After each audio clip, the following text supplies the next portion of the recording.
السلام عليكم ورحمة الله تعالى وبركاته.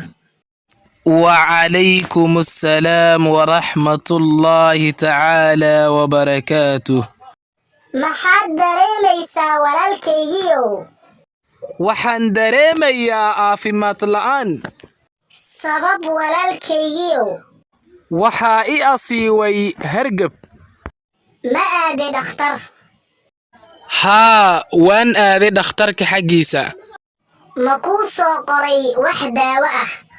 haa, waa ii soo qoray qaar ka mida kaniiniyaasha. ma qaadatay daawada? haa, waan qaatay. waxaan kuu rajaynayaa in Ilaahay subxaana wa tacaala uu ku siiyo caafimaad degdeg ah. inshaa allah.